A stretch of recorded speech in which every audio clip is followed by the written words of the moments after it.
بسم اللہ الرحمن الرحیم۔ ایاک نعبد و ایاک نستعین۔ حجر اسود کا ایک عجیب واقعہ۔ تاریخ میں کم از کم 6 واقعات ملتے ہیں جب حجر اسود کو چوری کیا گیا یا اس کو توڑنے کی کوشش کی گئی۔ ہو سکتا ہے اس کے حوادث کی تعداد اس سے بھی زیادہ ہو۔ اسلامی روایات کے مطابق جب حضرت ابراہیم اور ان کے بیٹے حضرت اسماعیل علیہ السلام خانہ کعبہ کی تعمیر کر رہے تھے تو حضرت جبرائیل علیہ السلام نے یہ پتھر جنت سے لا کر دیا، جسے حضرت ابراہیم علیہ السلام نے اپنے ہاتھوں سے دیوار کعبہ میں نصب کیا۔ 7 ذی الحجہ 317 ہجری کو بحرین کے حاکم ابو طاہر سلیمان کرامتی نے مکہ معظمہ پر قبضہ کر لیا۔ خوف و ہراس کا یہ عالم تھا کہ اس سال 317 ہجری کو بیت اللہ شریف نہ ہو سکا اور کوئی بھی شخص عرفات نہ جا سکا۔ انا للہ و انا الیہ راجعون۔ یہ اسلام میں پہلا موقع تھا کہ حج بیت اللہ موقوف ہو گیا۔ اسی ابو طاہر کرامتی نے حجر اسود کو خانہ کعبہ سے نکالا اور اپنے ساتھ بحرین لے گیا۔ پھر بنو عباس کے خلیفہ مقتدر باللہ نے ابو طاہر کرامتی کے ساتھ فیصلہ کیا اور 30,000 دینار دے دیے۔ تب حجر اسود خانہ کعبہ کو واپس کیا گیا۔ یہ واپسی 339 ہجری کو ہوئی، گویا کہ 22 سال تک خانہ کعبہ حجر اسود سے خالی رہا۔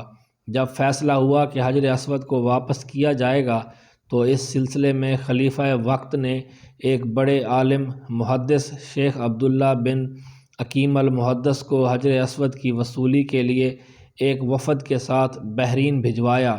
یہ واقعہ علامہ سیوطی کی روایت سے اس طرح نقل کیا گیا ہے کہ جب شیخ عبداللہ بحرین پہنچ گئے تو بحرین کے حاکم نے ایک تقریب کا اہتمام کیا جس میں حجر اسود کو ان کے حوالے کیا گیا، تو ان کے لیے ایک پتھر خوشبودار خوبصورت غلاف میں سے نکالا گیا کہ یہ حجر اسود ہے، اسے لے جائیں۔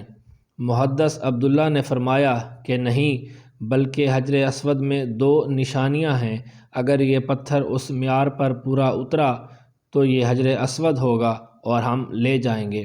پہلی نشانی یہ کہ پانی میں ڈوبتا نہیں ہے، دوسری یہ کہ آگ سے گرم بھی نہیں ہوتا۔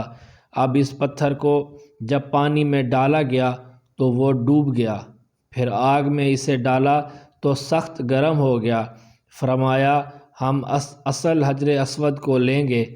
پھر اصل حجر اسود لایا گیا اور آگ میں ڈالا گیا تو ٹھنڈا نکلا، پھر پانی میں ڈالا گیا، وہ پھول کی طرح پانی کے اوپر تیرنے لگا۔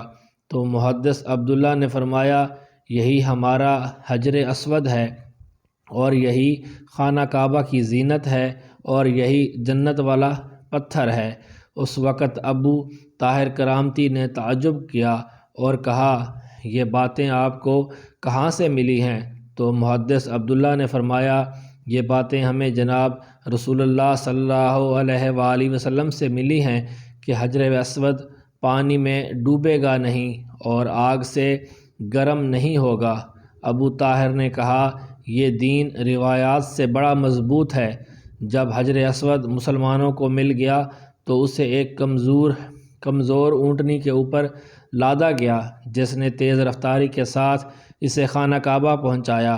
اس اونٹنی میں زبردست قوت آ گئی، اس لیے کہ حجر اسود اپنے مرکز بیت اللہ کی طرف جا رہا تھا، لیکن جب اسے خانہ کعبہ سے نکالا گیا تھا اور بحرین لے جا رہے تھے تو جس اونٹنی پر لادا جاتا وہ مر جاتی، حتیٰ کہ بحرین پہنچنے تک 40 اونٹ اس کے نیچے مر گئے۔ 22 سال کے عرصے کے بعد حجر اسود کو واپس خانہ کعبہ میں نصب کر دیا گیا۔ رسول اکرم صلی اللہ علیہ وآلہ وسلم سے وارد ہے کہ زمین میں حجر اسود اللہ تعالیٰ کا دایاں ہاتھ ہے۔ روز قیامت آئے گا تو اس کی ایک زبان ہوگی، جس نے بھی اسے حق یا باطل کے ساتھ چوما اس کی گواہی دے گا۔ یہ پانی میں نہیں ڈوبتا اور نہ ہی آگ سے گرم ہوتا ہے، اور حجر اسود وہ ہے جو کعبہ کے جنوب مشرقی کنارے میں ہے اور یہیں سے طواف کی ابتدا ہوتی ہے۔